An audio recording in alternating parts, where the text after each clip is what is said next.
Future IAS PCS officer.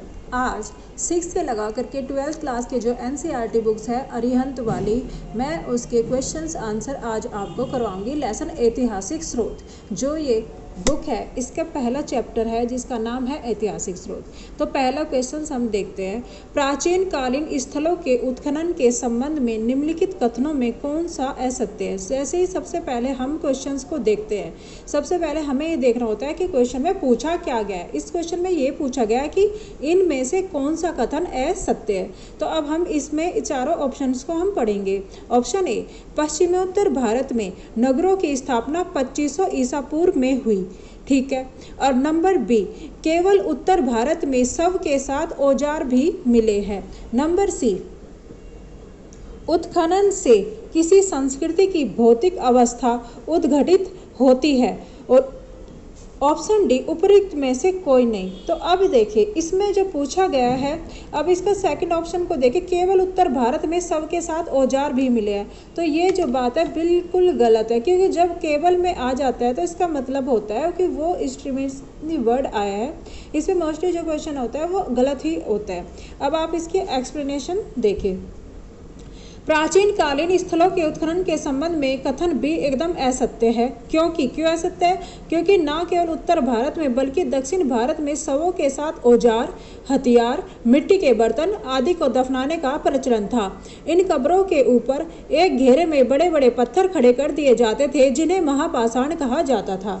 ठीक है। अब बात करते हैं, पश्चिमोत्तर भारत में रोपड़, पंजाब, मांडा, जम्मू कश्मीर आदि स्थलों के उत्खननों से ऐसे नगरों की जानकारी मिलती है जिनकी स्थापना 2500 ईसा पूर्व में हुई थी। उत्खनन से प्राचीन काल के लोगों के भौतिक जीवन के संबंध में जानकारी मिलती है, जिसे पुरातत्व आर्कियोलॉजी विज्ञान के अंतर्गत शामिल किया जाता है। याद रखें।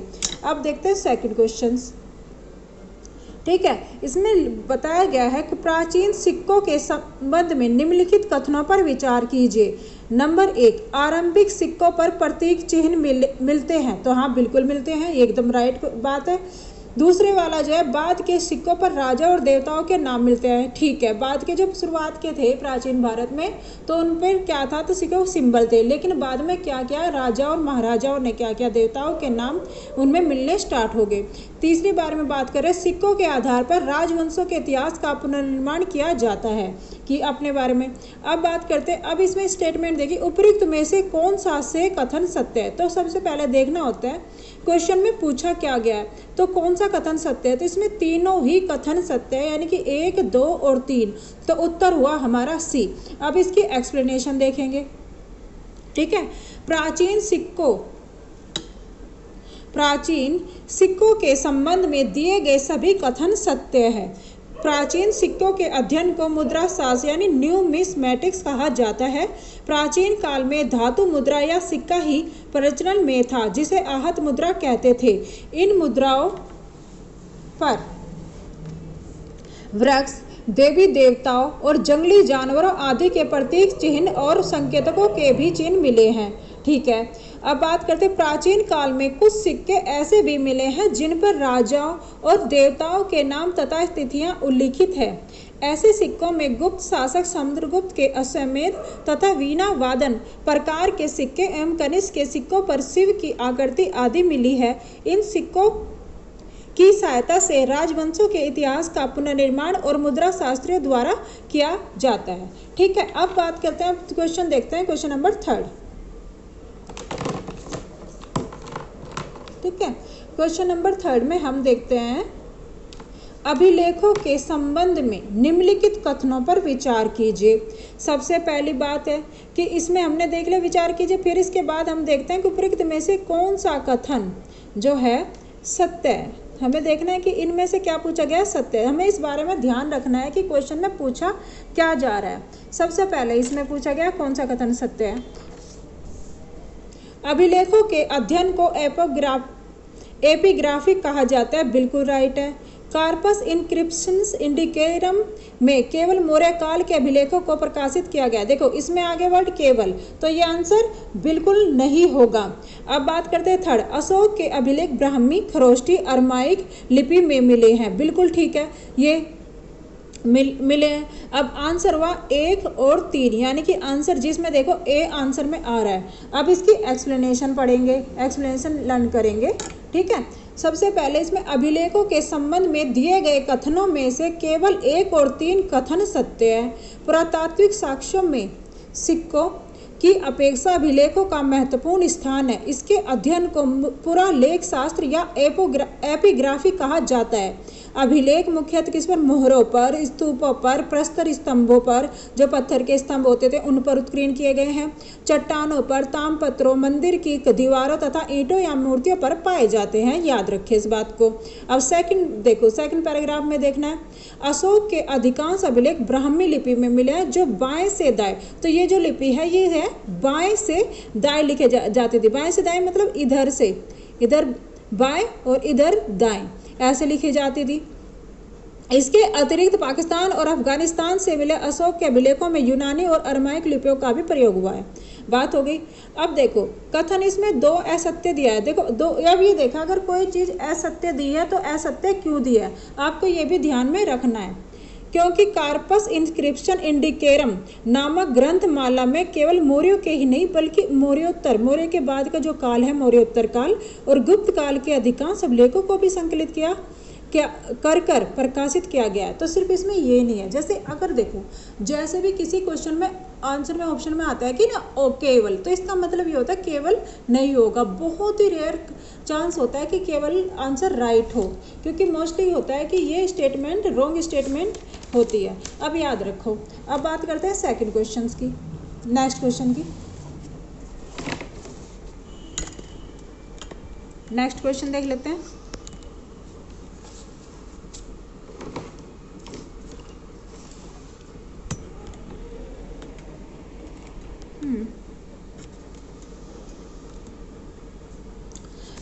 Four question. सम्राट अशोक के राज्य देशों का सबसे पहले विकूटन यानी कि डिसाइफर किसने किया था? Option A George Buhler, option B James Prinsep, option C Max Muller, option D William Jones. तो आंसर जो है, answer is that James Prinsep. याद रखें इसका जो आंसर होगा आंसर बी है। अब इसकी एक्सप्लेनेशन देखेंगे। सम्राट अशोक के राज्य देशों का सबसे पहले विकूटन डिसाइफर 1837 ईस्वी में जेम्स प्रिंसेप ने किया। अशोक के शिलालेख 3री शताब्दी ईसा पूर्व के हैं। याद रखें कब के हैं? 3री शताब्दी ईसा पूर्व के। जेम्स प्रिंसेप बंगाल में ईस्ट इंडिया कंपनी की सेवा में उच्च पद पर आसीन एक ब्रिटिश अधिकारी था। ये याद रखेंगे। अशोक के अभिलेख ब्राह्मी, ग्रीक, अरमाइक और खरेष्टी 4 में थे। ब्राह्मी में थे, ग्रीक में थे। ग्रीक उसको बोलते हैं जो ग्रीस है यानी कि यूनान, आज का आधुनिक यूनान, ग्रीस इसको बोलते हैं उस देश को जो भूमध्य सागरीय देश है। में उत्कीर्ण थे जिनकी भाषा सामान्य प्राकृत थी। ठीक है, याद रखेंगे। अब नेक्स्ट क्वेश्चन देखेंगे। नेक्स्ट क्वेश्चन में कहा गया अपने शिलालेखों में अशोक सामंत किस नाम से जाने जाते थे? ठीक है, अशोक किस नाम से जाने जाते थे? देखो चक्रवर्ती, प्रियदर्शी, धर्मकीर्ति, धर्मे। तो ये प्रियदर्शी के नाम से जाने जाते थे। अपने शिलालेखों में अशोक को सामान्य प्रियदर्शी मतलब प्रियदर्शी नाम से उल्लेखित किया गया है। प्रियदर्शी का अर्थ होता है मनोहर मुखाकृति वाला। मास्की तथा गुर्जरा शिलालेखों में राजा का नाम अशोक लिखा गया है। अशोक के शिलालेख भारत की प्रत्येक दिशा में बड़ी संख्या में उत्कीर्ण किए गए हैं। याद रखें। इस तरीके से आपको ये क्वेश्चंस लर्न करने हैं। अब बात करते हैं साहित्य के स्रोत के बारे में। अब इस बारे में क्वेश्चंस आ रहे हैं। अब इसमें क्वेश्चंस आप देखिए, प्राचीन काल में साहित्यिक स्रोत के संबंध में कौन सा कथन असत्य? इसमें क्या पूछा गया? असत्य। इसको अंडरलाइन कर लो। जब भी देखो ये एक तरह की मैं क्वेश्चन आपको अटेम्प्ट करने का तरीका, जब भी आप टेक्स्ट सीरीज लगाए और एग्जाम में बैठेंगे, अभी भी आपको जब भी आप टेस्ट सीरीज लगाते हैं ना, तभी आपको ये बातें छोटी छोटी बातें हैं लेकिन आपको ये ध्यान रखनी होगी, क्योंकि जब भी तो आपके क्या होता है कि अगर इसमें सत्य और असत्य इनमें से कोई नहीं, इस तरीके से वर्ड होते हैं ना जो हम मतलब कि जल्दी जल्दी में इनको अच्छे से नहीं पढ़ते, तो क्या होता है कि अर्थ का अनर्थ कर देता है। क्वेश्चन हमारा हमें आंसर आ रहा होता है, वो आंसर हम गलत कर देते हैं, तो ये हमें ये नहीं करना। अब आप बात करते हैं ऑप्शन ए। भारत में पांडुलिपियाँ भोजपत्रों और ताम्रपत्रों पर लिखी मिलती है। इसमें कहा गया है असत्य, तो ये तो सत्य है, मिलती हैं पांडुलिपियां भोजपत्रों पर, ताम्रपत्रों पर, ये तो राइट है। मध्य एशिया में पांडुलिपियां मेष चर्म तथा काष्ठ फलकों पर लिखी मिलती है, ये भी राइट है। भारत में अधिकतर पांडु उत्तर प्रदेश से प्राप्त है, जी नहीं, बट उत्तर प्रदेश से ही नहीं और भी जगह से प्राप्त हुई है। अब बात करते हैं, अब इसका एक्सप्लेनेशन देखते हैं। तो आंसर हुआ असत्य की बात कर रहे हैं, तो ये इसका आंसर है सी, क्योंकि यही नहीं है। अब इसका एक्सप्लेनेशन देखो, व्याख्या। प्राचीन काल के ऐतिहासिक स्रोत के संबंध में कथन सी असत्य है, बिल्कुल असत्य है, क्योंकि भारत में अधिकतर पांडुलिपियां उत्तर प्रदेश से नहीं बल्कि दक्षिण भारत, कश्मीर और नेपाल से प्राप्त हुई है। ठीक है, नेपाल जो कि भारत का पड़ोसी देश है, याद रखें। भारत में पांडुलिपियां भोजपत्रों, ताम्रपत्रों पर लिखी मिलती है, परंतु मध्य एशिया में जहां भारत से प्राकृत भाषा का प्रसार हुआ था वहां ये पांडुलिपियां मेष चर्म काष्ठ फलकों पर लिखी गई हैं। वर्तमान में अधिकांश अभिलेख संग्रहालयों में और पांडुलिपियां पुस्तकालयों में संचित तथा सुरक्षित है, याद रखें। अब नेक्स्ट क्वेश्चन देखते हैं। ठीक है, नेक्स्ट इसको जो ये तो आपको ध्यान से देखना। अब बात करते हैं सेकंड क्वेश्चन। साहित्यिक स्रोत के रूप में वेदों के संबंध में निम्नलिखित कथनों पर विचार कीजिए। ठीक है, अब उपयुक्त में से कौन सा कथन सत्य है? अब देखो, सभी वैदिक ग्रंथों में बाद में जोड़े गए तथ्य मिलते हैं। ठीक है, ऋग्वेद में मुख्यतः देवताओं की स्तुतियां हैं, ये भी ठीक है।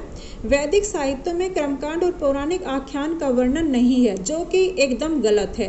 तो 3, अब इसमें आप इसको एलिमिनेशन मेथड से भी इस क्वेश्चन को सोल्व कर सकते हो, क्योंकि जो थर्ड स्टेटमेंट है वो एकदम गलत है। तो जहाँ जहाँ थर्ड है उसी को आप काटा कर दीजिए। अब आया आंसर ए, यानी 1 और 2 दोनों सही है। अब इसका एक्सप्लेनेशन देखते हैं।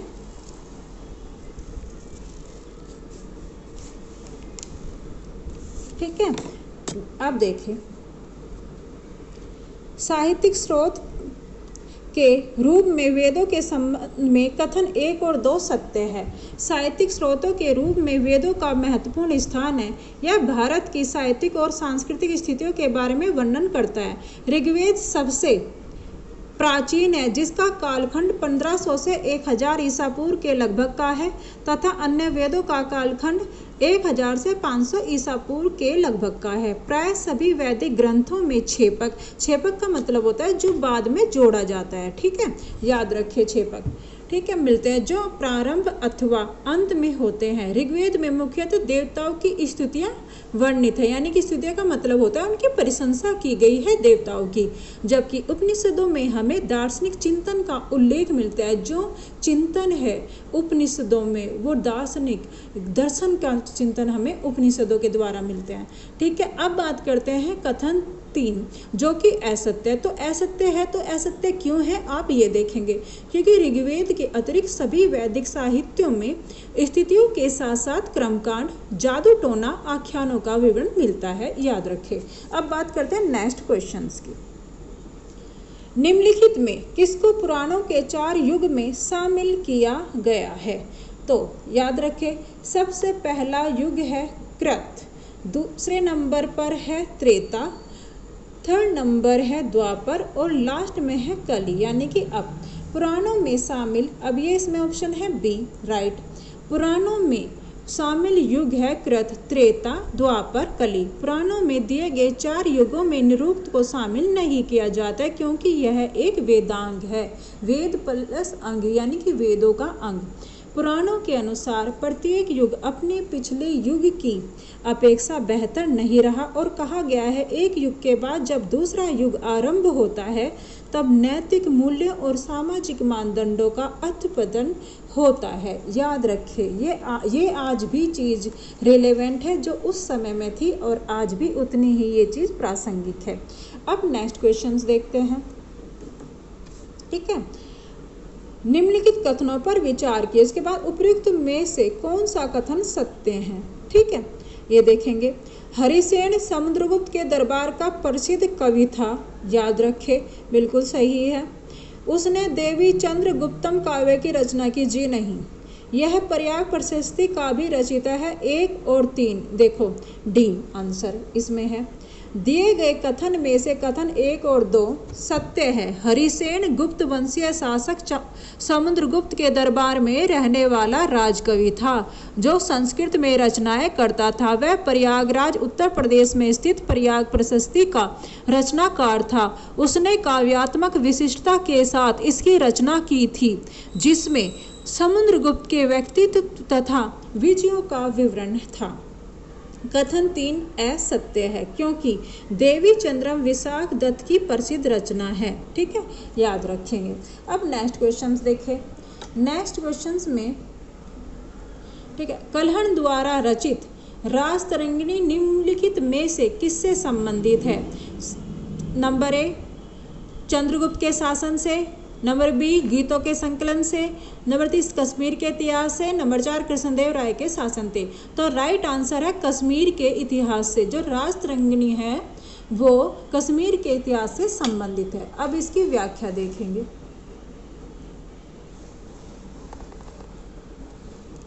ठीक है, कल्हण द्वारा रचित रासतरंगिणी कश्मीर के इतिहास से संबंधित है। रासतरंगिणी जिसका अर्थ होता है राजा की धारा। ठीक है, इसका अर्थ होता है राजाओं की धारा। कल्हण से ने रासतरंगिणी की रचना 12वीं शताब्दी में की। यह संस्कृत भाषा की रचना है। इसमें कश्मीर के शासकों के चरित्रों का संग्रह है। यह ऐतिहासिक लेखन का सर्वश्रेष्ठ उदाहरण है। यह पहली कृति है जिसमें आधुनिक काल के इतिहास लेखन के लक्षण मौजूद है। याद रखें। अब नेक्स्ट क्वेश्चन देखते हैं। नेक्स्ट क्वेश्चन देखो, इसमें कहा गया निम्नलिखित में से कौन सा युग्म समेकित नहीं है? ठीक है, शिक्षा उच्चारण विधि से, कल्प कर्मकांड, निरुक्त भाषा विज्ञान, छंद, युद्धकला, जो कि गलत है।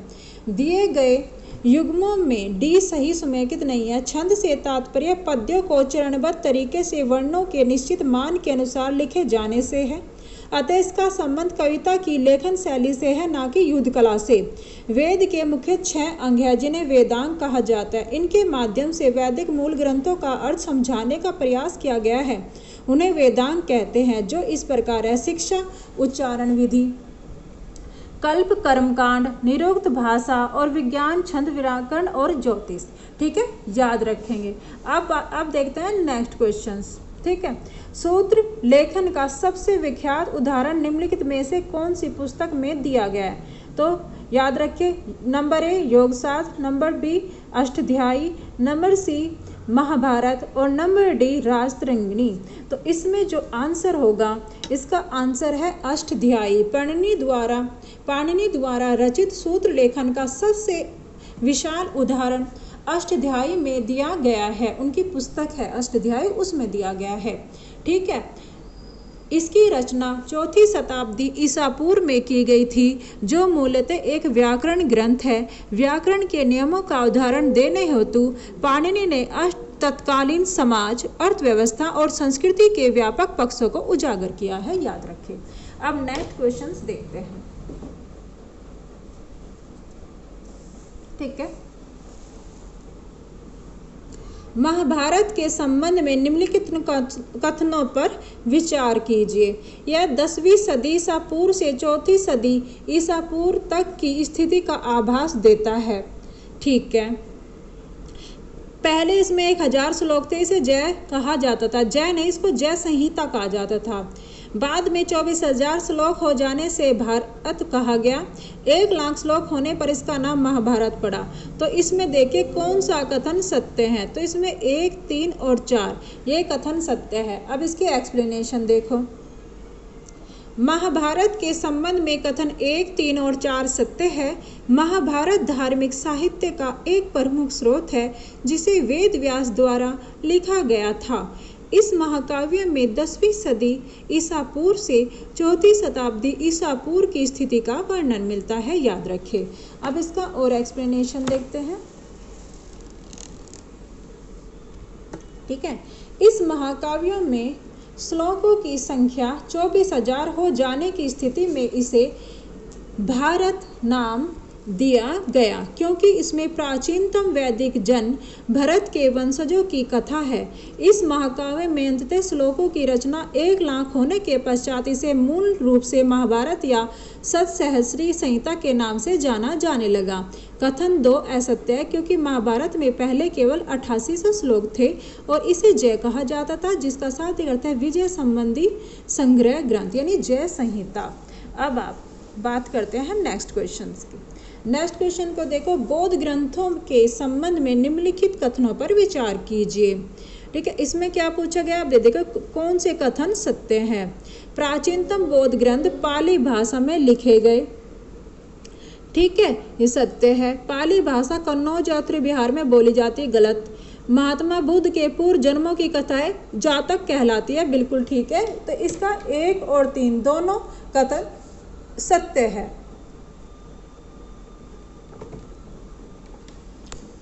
अब इसकी व्याख्या देखिए। बौद्ध ग्रंथों के संबंध में कथन 1 और 3 सत्य है। प्राचीनतम बौद्ध ग्रंथों को ईसा पूर्व 2री सदी में अंतिम रूप से श्रीलंका में संकलित किया गया था। बौद्ध ग्रंथों के धार्मिक शिक्षा से संबंधित अंश बुद्ध के समय की स्थिति का बोध कराते हैं। ये बौद्ध ग्रंथ पाली भाषा में लिखे गए हैं। बौद्धों के धार्मिक साहित्य में सबसे महत्वपूर्ण और रोचक तथ्य महात्मा बुद्ध के पूर्व जन्मों की कथाएं हैं। ये कथाएं जातक कहलाती है। ये जातक कथाएं एक प्रकार की लोक कथाएं हैं जो ईसा पूर्व 5वीं सदी में से 2री सदी ईसा पूर्व तक की सामाजिक और धार्मिक स्थिति पर प्रकाश डालती है। ठीक है, अब 2 असत्य है, क्योंकि पाली भाषा कन्नौज या उत्तरी बिहार में नहीं बल्कि मगध अर्थात दक्षिणी बिहार में बोली जाती थी। अब नेक्स्ट क्वेश्चंस देखिए। ठीक है, जैन साहित्य के स्रोतों के संबंध में निम्नलिखित कथनों में विचार कीजिए। जैन ग्रंथों की रचना प्राकृत भाषा में हुई थी, ये तो बिल्कुल राइट है। अब बात है ईसा की 8वीं सदी में वल्लभी में उन्हें संकलित किया गया, जो कि गलत है। जैन ग्रंथों में व्यापार और व्यापारियों के उल्लेख बार बार मिलते हैं, जो 1 और 3 दोनों सही है, तो इसका आंसर हुआ बी। अब इसकी एक्सप्लेनेशन देखेंगे, व्याख्या। जैन साहित्यिक स्रोतों के संबंध में कथन 1 और 3 बिल्कुल सत्य हैं। बौद्ध ग्रंथ के साथ साथ जैन ग्रंथ भी एक महत्वपूर्ण साहित्यिक स्रोत रहे हैं, जिनकी रचना प्राकृत भाषा में की गई है। जैन ग्रंथों के अनेक ऐसे अंश हैं जिनके आधार पर हमें महावीर कालीन बिहार और पूर्वी उत्तर प्रदेश के राजनीतिक इतिहास के पुनर्निर्माण में सहायता प्राप्त होती है। इस ग्रंथ में व्यापार और व्यापारियों से संबंधित उल्लेख बार बार मिलते हैं। कथन 2 असत्य है, क्योंकि ईसा की 8वीं सदी में नहीं बल्कि 6ठी सदी में गुजरात के वल्लभी नगर में जैन ग्रंथों को अंतिम रूप से संकलित किया गया था। Next questions.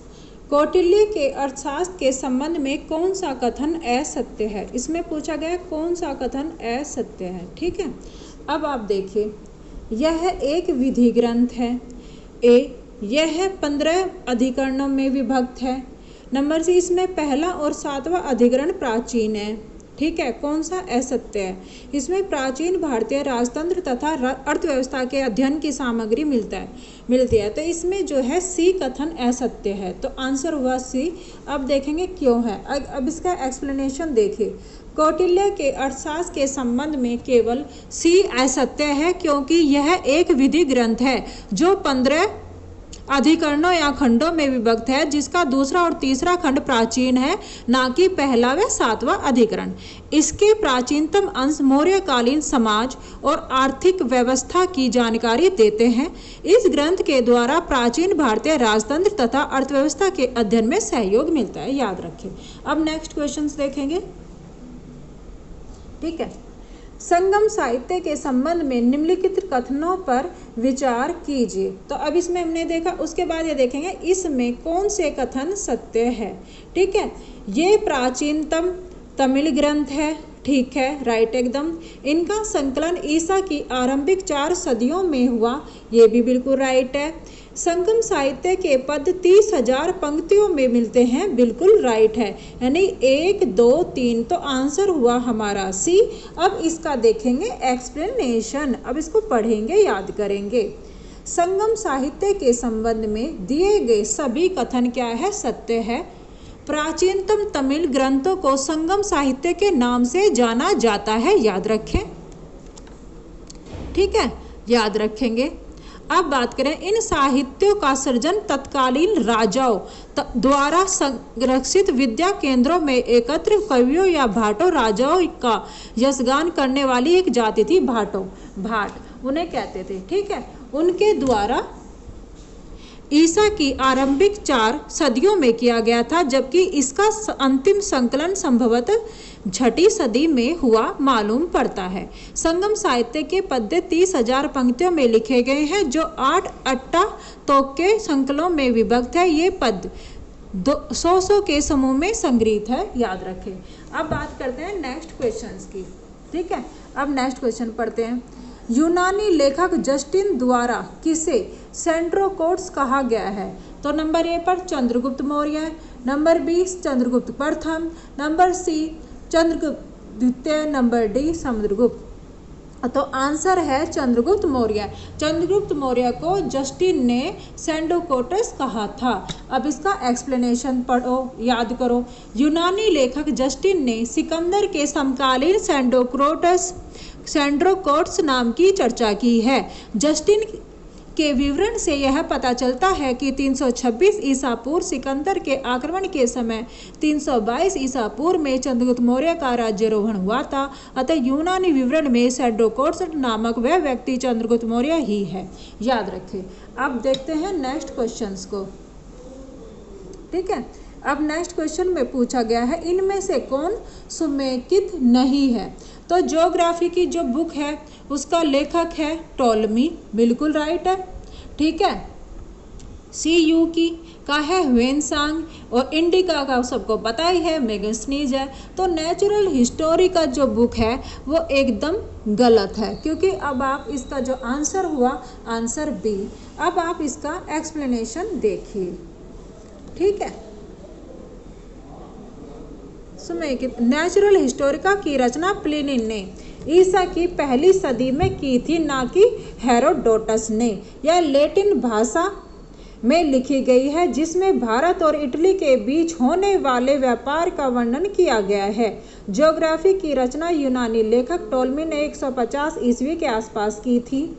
CU की, ठीक है, रचना चीनी यात्री ह्वेनसांग ने की है। यह एक बौद्ध तीर्थयात्री था जो हर्षवर्धन के काल में अध्ययन हेतु भारत आया था। उसने अपनी पुस्तक में हर्षकालीन भारत के बारे में जानकारी दी। इंडिका मेगास्थनीज की रचना है, जो चंद्रगुप्त मौर्य के शासनकाल में पाटलिपुत्र की यात्रा पर आया था, याद रखें। अब नेक्स्ट क्वेश्चन को आप देखें। हाथी गुम्फा अभिलेख किस शासक के विषय में जानकारी का स्रोत है? नंबर ए पर है Kharavela, number B Ashoka, number C Harshavardhan, number D Kanishka. तो आंसर है हर्षवर्धन। हाथी गुम्फा अभिलेख से खारवेल के विषय में जानकारी प्राप्त होती है। ईसा की पहली सदी में कलिंग के खारवेल ने इस अभिलेख में अपने जीवन की बहुत सी घटनाओं का वर्णन किया, वर्षवार किया है, याद रखें। खारवेल ने नंद वंश के संस्थापक महापद्म नंद तथा अशोक के कलिंग पर आक्रमण की चर्चा हाथी गुम्फा अभिलेख में की है। हाथी गुम्फा अभिलेख ओडिशा की उदयगिरी पहाड़ियों में स्थित है। तो कहाँ पर स्थित है? ओडिशा की उदयगिरी पहाड़ियों में स्थित है। अब नेक्स्ट क्वेश्चंस देखेंगे, ठीक है। बाम भट्ट जो है, बाम भट्ट हर्षचरित्र लिखा, विल्हण की विक्रमांक देवचरित्र, और अतुल की जो है मूषक वंश, संध्याकाल नंदी रामचरित। तो इसमें आंसर हुआ सी, ठीक है। अब आप इसकी एक्सप्लेनेशन देखिए। बाम भट्ट ने हर्षचरित की रचना ईसा की 7वीं सदी में की थी, ठीक है। यह एक गद्य काव्य है जिसमें हर्षवर्धन का आरंभिक जीवन वृत्तांत है। विल्हण के द्वारा लिखी गई विक्रमांक देवचरित में कल्याणी के चालुक्य राजा विक्रमादित्य पंचम के पराक्रमों के संबंध में विस्तृत विवरण दिया गया है। अतुल के द्वारा 11वीं सदी में लिखित मूषिक वंश एकमात्र महत्वपूर्ण ग्रंथ है। इस ग्रंथ में मूषिक वंश का वृत्तांत है जिसका शासन क्षेत्र उत्तरी केरल था। याद रखें। संध्याकाल नंदी द्वारा रामचरित ग्रंथ 12वीं सदी में लिखा गया है जिसमें कैवर्त जाति के किसानों और पाल वंश के राजा रामपाल के बीच लड़ाई तथा रामपाल की विजय होने का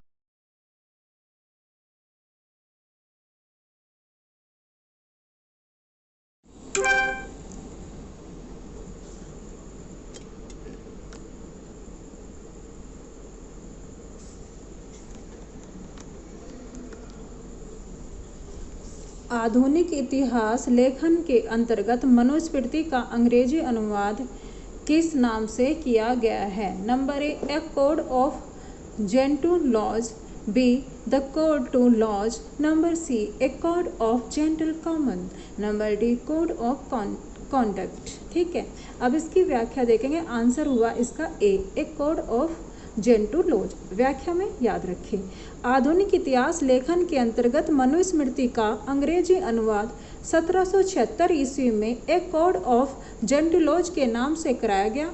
यह सबसे आधुनिक प्रामाणिक मानी जाने वाली स्मृतियों में शामिल है। मनुस्मृति का अंग्रेजी अनुवाद प्राचीन भारतीय कानूनों और रीति रिवाजों को समझने के लिए करवाया गया था। अब नेक्स्ट क्वेश्चन देखेंगे। नेक्स्ट क्वेश्चन, 1789 में ईस्वी में 1789 ईस्वी में अभिज्ञान शाकुंतलम नाटक का अंग्रेजी अनुवाद किसने किया? Number A James Prinsep, number B William Jones, number C Henry William Derozio, number D Max Muller. तो आंसर है विलियम जोन्स। ठीक है, अब इसकी एक्सप्लेनेशन देखिए। ईस्ट इंडिया कंपनी के सिविल सेवक सर विलियम जोन्स ने 1789 ईस्वी में कालिदास द्वारा रचित अभिज्ञान शाकुंतलम नामक नाटक का अंग्रेजी में अनुवाद किया। ब्रिटिश द्वारा प्राचीन कानूनों और रीति रिवाजों की समझने के प्रयास की दिशा में व्यापक कार्य आरंभ हुए जो लगातार 18वीं सदी तक चलते रहे। इसी कड़ी में 1784 ईस्वी में कलकत्ता में एशियाटिक सोसाइटी ऑफ बंगाल नामक शोध संस्था की स्थापना की गई। याद रखें। नेक्स्ट क्वेश्चंस को देखेंगे। भारतीय इतिहास के अंग्रेजी लेखकों के संदर्भ में निम्नलिखित कथनों पर विचार कीजिए। सर विलियम जोन्स ने भगवत गीता का अंग्रेजी में अनुवाद किया। ठीक है, इसमें पूछा गया है कौन सा से कथन जो है सत्य है। ठीक है, विल्किंस ने कलकत्ता में एशियाटिक सोसाइटी ऑफ बंगाल की स्थापना की थी। नंबर 3, भारत का पहला सुव्यवस्थित इतिहास विंसेंट आर्थर स्मिथ ने तैयार किया था। जो इसमें पूछा है कौन सा कथन सत्य है, तो इसका जो 3rd है ना, कथन 3, ये सत्य है। तो आंसर हुआ ए। अब देखिए इसका एक्सप्लेनेशन देखिए। भारतीय इतिहास के अंग्रेजी लेखों के संदर्भ में 3 सत्य है। विंसेंट आर्थर स्मिथ ने भारत में व्याप्त सभी कुरीतियों तथा अन्य सामाजिक बुराइयों के गहन अध्ययन को अपनी पुस्तक अर्ली हिस्ट्री ऑफ इंडिया में प्रकाशित किया है। इसी आधार पर उन्होंने 1904 ईस्वी में प्राचीन भारत का पहला सुव्यवस्थित इतिहास भी तैयार किया। इस पुस्तक में उन्होंने राजनीतिक इतिहास को प्रधानता दी है। कथन 1 और 2 असत्य है क्योंकि सर विलियम जोन्स ने अभिज्ञान शाकुंतलम का अंग्रेजी में अनुवाद किया तथा विल्किंस ने 1785 ईस्वी में भगवत गीता का अंग्रेजी में अनुवाद किया था और एशियाटिक सोसाइटी ऑफ बंगाल की स्थापना की थी। ठीक है, याद रखेंगे। अब नेक्स्ट क्वेश्चंस देखते हैं।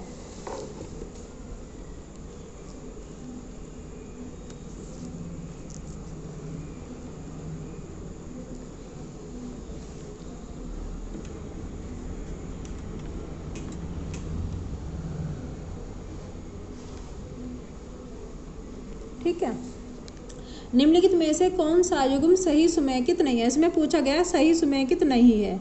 ठीक है, इंडो एरियंस, राजेंद्र लाल मिश्र, मित्र, ये सही है। हिस्ट्री ऑफ धर्मशास्त्र पांडुरंग वामन काने, ये भी सही है।